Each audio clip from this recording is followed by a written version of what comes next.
हम पकड़ के उसको ले जाएंगे कहाँ? अगर हम उसको जंगल में ले जाते हैं, जंगल से बाहर फिर आएगा, फिर किसान, जो भी किसान होंगे अगल बगल, वो प्रभावित होंगे। पकड़ने का कोई एक्ट और कोई भी हमको कोई संसाधन नहीं दिया गया है। आना पकड़ने का प्राविधान है नीलगाय। नीलगाय के समस्या के समाधान के लिए एक शासनादेश है 4 मार्च 2013 का, जिसमें है कि पहले अपने खेती का ईडीओ एजी से ब्लॉक स्तर से आप उसका क्षति का मूल्यांकन कराएं, रिपोर्ट बनवाएं। उसके बाद 2 लाइसेंस धारी जिसके पास लाइसेंस प्राप्त हो बंदूक का, 12 बोर बंदूक का, वो आवेदन करें।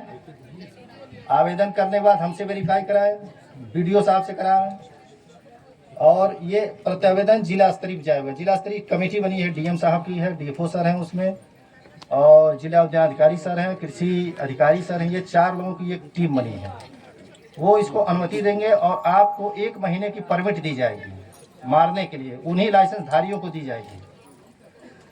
और 1 महीने, जैसे आज वो मारे 4 ठो 5 ठो 10 ठो मारे, दूसरे दिन हमको बुलाएंगे, वन विभाग को या बीडीओ साहब को, सामने गड्ढा खनवा करके तुरंत उनको दफना दिया जाएगा। और 70% तक मारने का है। तो जो लोग इच्छुक हों तो शासनादेश कई गांव में हम लोग दिए भी हैं, जो लोग IGRS करते हैं उनको प्रति दी भी गई है। इसके अलावा कोई निराकरण नहीं है नीलगाय से।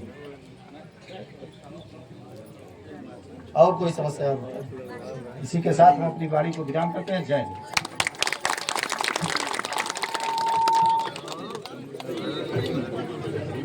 बहुत बहुत धन्यवाद नायक साहब। कुछ बल मिला आप लोगों को।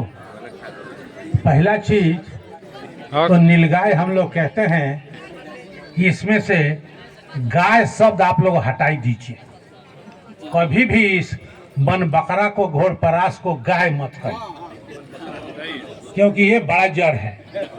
और मैं अपना अनुभव बताऊं कि कुछ जो लोग जिनका वास्तव में धर्म से कोई लेना देना नहीं है, वो नीलगाय पर बड़ा बखेड़ा करते हैं। क्यों साहब, है कि नहीं? तो और नायक साहब, मैं आपसे बड़ा विनम्रता से निवेदन करना चाहूँगा कि अभी जो आप शासनादेश की बात कर रहे थे, ये हर जगह पहुंचना चाहिए। अगर हो सके तो उसकी कॉपी हर एक ग्राम प्रधान के यहाँ जरूर भेजवा दीजिए। अच्छा लगा कि नहीं आप लोगों को? जरूर भेजवाइए, क्योंकि हम लोग जानते वानते नहीं है अधिकतर। क्या हर ब्लॉक में भेजवाइए और उनसे कहिए कि आप अपने गांव सभा में भेजवाइए प्रधानों के बाद, और पंचायत भवन पर चस्पा होना चाहिए ये साधन। हाँ, और यहाँ भी ये शासनाध्यक्ष मिलेगा, ये शासन का जो आदेश है वो यहाँ भी मिलेगा। तो चलिए अब आगे हम बढ़ते हैं। और गन्ने की बात हो रही थी, तो हम लोग के बीच में ये गन्ने में जो कीट वगैरह लगते हैं, कीड़े वगैरह लगते हैं, इसके वैज्ञानिक हम लोग के विनय मिश्रा जी हैं। तो आपसे मैं निवेदन करता हूँ कि बिना किसी संबोधन के, एकदम जैसे टेलीग्राफ दिया जाता था वैसे ही बोल दीजिए। 2 मिनट का समय लेंगे।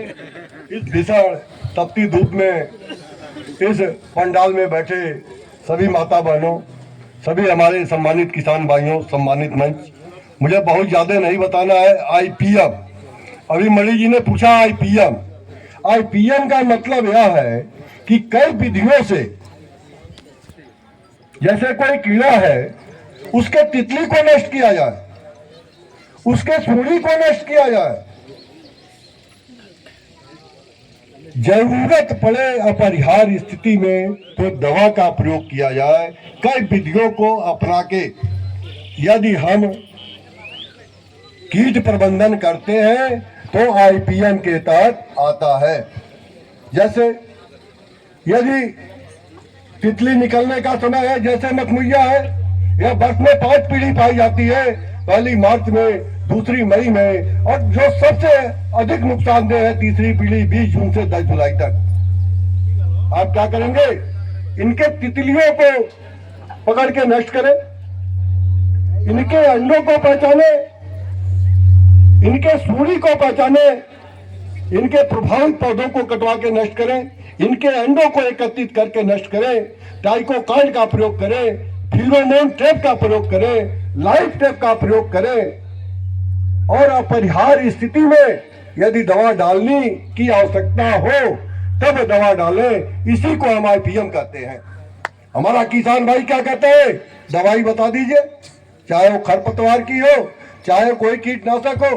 अभी शमशेर सिंह साहब बता रहे थे कि पंजाब और हरियाणा की क्या स्थिति है, वहां प्रतिदिन कैंसर ट्रेन चलती है। हम लोग जो है इस समय जैविक खेती के तरफ अग्रसर हो रहे हैं। सबसे अधिक कीटनाशक का प्रयोग सब्जियों में हो रहा है। तो आपको यदि बचना है तो आप अपने यहाँ थोड़ा सा पौधशाला लगाएं, अपने घर की सब्जी प्रयोग करें, अपने घर का दूध प्रयोग करें। जो पैकेट का दूध आ रहा है पशुपालन नगर में,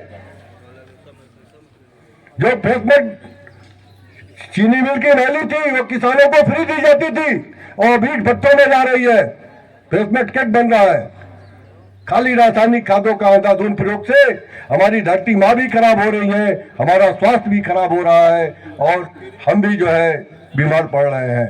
यदि आपको इसके विषय में कुछ पूछना हो तो मेरा नंबर सारे किसान भाइयों के पास है, क्योंकि इस तपती धूप में आदेश है कि बहुत ही कम समय में इस अपनी वाणी को विराम दिया जाए। तो 63 89 025 354।